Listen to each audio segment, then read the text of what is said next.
तुम होते कौन हो मुझे ये बताने वाले कि F-35 लड़ाका तैयारे किसे देने हैं और किसे नहीं देने। ट्रंप ने नेतन्याहू को दो टोक अल्फाज में वाज़ेह पैगाम दे दिया। ट्रंप के इस पैगाम के बाद तुर्किया को F-35 लड़ाका तैयारे अब मिलेंगे।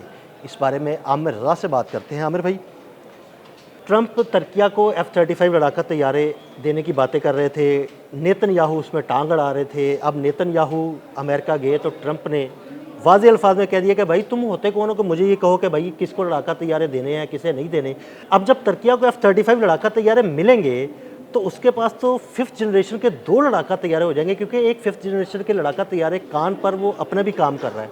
देखिए, पहली बात तो यह है कि इसी पर आ जाते हैं कि कान जो है वो 2028 तक मुकम्मल होना है। प्रोजेक्ट जो है और बहुत करीब है, ये बहुत ही जल्द मिल जाने थे तुर्किया की एयरफोर्स को, लेकिन वो हुआ ये कि उन्होंने अमेरिकन इंजन जो हैं उसके बजाय अपना इंजन, क्योंकि जो जर्नल का इंजन इससे पहले वो इस्तेमाल कर रहे थे इसकी आजमाइशी परवाज़ के लिए, उसमें बहुत सारी पाबंदियाँ जो थी उनका सामना था। अमेरिका कोई भी असला देता है तो उस पर पाबंदी भी ज़रूर आयद करता है। लिहाजा उन्होंने अपना 5th जनरेशन का जो कान है प्रोजेक्ट, और इसमें पाकिस्तान भी उनकी मदद कर रहा है। पाकिस्तान का बड़ा एहसास है कि ये उसमें शामिल है।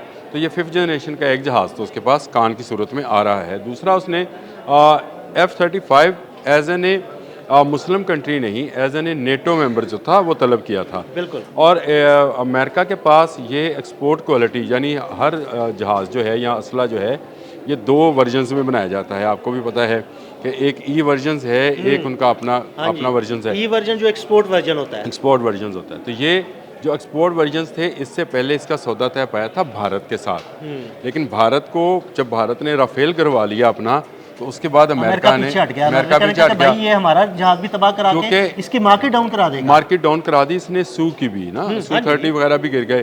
तो इसलिए अब भारत तो रिलायबल नहीं रहा था, और नेटो कंट्री अगर कोई वेपन लेना चाहे तो उसको रोका नहीं जा सकता। इजराइल है नॉन नेटो कंपनी यानी कंट्री है, तो ये नॉन नेटो जो है ये रोक रहा था कि आप एक नेटो रुकन मुल्क को जो है 5th जनरेशन जहाज़ ना दिए, कल को मेरे खिलाफ इस्तेमाल होने हैं। देखें, तुर्किया सिर्फ इस्लामी दुनिया का तो पहला मुल्क बल्कि होगा, लेकिन दुनिया का ये दूसरा मुल्क होगा जिसके पास 5th जनरेशन के 2 जहाज़ होंगे। 2028 तक इस माहदे के तहत भी 2028 के बाद ही F-35 मिलने हैं, और 2028 तक ही उसने अपना कान भी प्रोजेक्ट मुकम्मल कर लेना है। तो 2 जहाज़ों के साथ 5th जनरेशन के जहाज़ों के साथ तुर्किया एक बड़ी एयरफोर्स बनने जा रहा है। इसी बात का दुख था इसराइल को कि कभी अगर इस्लामी दुनिया के अंदर तुर्किया को रेजिस्ट करना पड़ा तो इसराइल के लिए इसका जवाब देना मुश्किल हो जाएगा। वो नहीं कर पाएगा। वो ईरान को जवाब नहीं दे पाया, तो तुर्किया तो उससे बहुत ज़्यादा एडवांस टेक्नोलॉजी रखता है, क्योंकि उसकी वजह यह है कि नेटो का वाहिद इस्लामी रुकन मुल्क है, और उसको नेटो की तमाम टेक्नोलॉजी तक दस्तरस हासिल है। बिल्कुल ऐसे ही है। अब तुर्किया जो है धड़ल्ले के साथ F-35 का सौदा करने जा रहा है। अमेरिका ने इसीलिए नेतन्याहू को जवाब दिया कि एक नेटो मुल्क को मांगी हुई टेक्नोलॉजी को वो इनकार नहीं कर सकता था।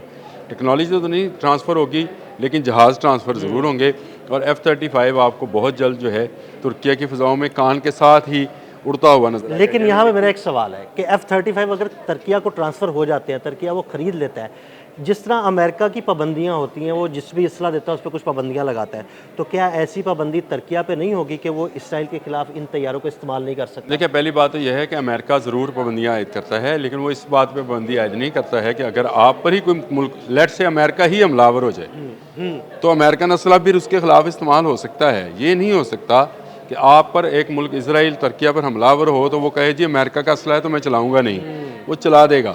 हाँ, वो अमेरिकन असले को किसी पर हमलावर होने के लिए इस्तेमाल नहीं कर सकता, यानी अपने दिफा के लिए इस्तेमाल कर सकता है। अपने दिफा के लिए वो, चाहे वो कतर है, चाहे सऊदी अरब है, चाहे कोई और मुल्क है जिसके पास अमेरिकी असला है, अगर वो अपने दिफा के लिए इस्तेमाल करना चाहे तो वो बड़े खुलकर उसको इस्तेमाल कर सकते हैं। लेकिन इसके साथ साथ खुशखबरी, मतलब मेरे लिए खुशी की बात यह है कि इस्लामी दुनिया में तुर्किया के साथ हमारा बहुत ज़्यादा करीबी तल्लक है, बिल्कुल, और फ़ौजी तल्लक भी है, यानी आर्मी हमने उनके ड्रोन्स जो हैं ले रखे हैं, हमारे एक्सरसाइजेस भी होती हैं इकट्ठे, हमारे बहरी जहाज़ वहाँ बन रहे हैं। तो इसका मतलब ये है कि हमें बहुत सारी चीज़ें जो हैं वो तुर्किया से मिलती हैं, और तुर्किया को हम अपनी डिफेंडिंग लाइन और तुर्किया हमें अपनी डिफेंडिंग लाइन समझता है।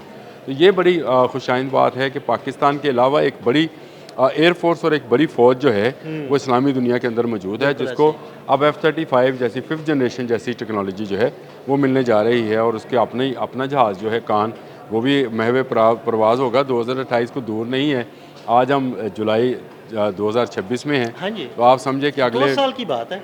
2 साल में आप तुर्किया को एक बड़ी एयरफोर्स के साथ, जिसका जवाब शायद इसराइल के पास भी नहीं है। इसराइल के पास भी इस वक्त सबसे लेटेस्ट तरीन जहाज़ जो है वो F-35 ही है।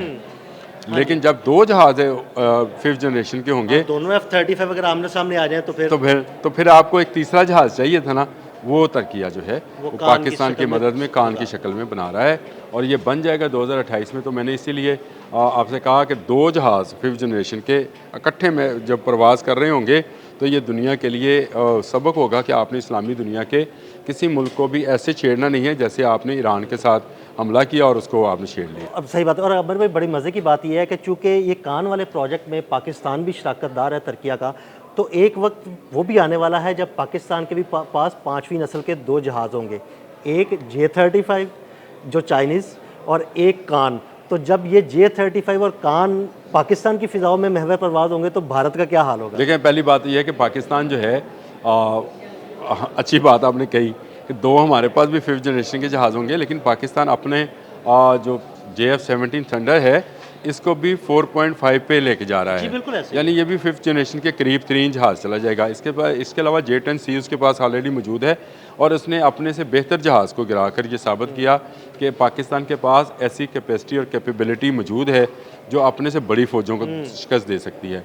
ये एक बड़ी खुशाइंद बात हो जाएगी कि अगर कान प्रोजेक्ट जो है वो पाकिस्तान इस टेक्नोलॉजी के अंदर काम कर रहा है, तो अपना 5th जनरेशन का जहाज़ जो है ये हमेशा हमारा ड्रीम रहा है। जी बिल्कुल। और J-35 जो है वो भी आ जाएगा।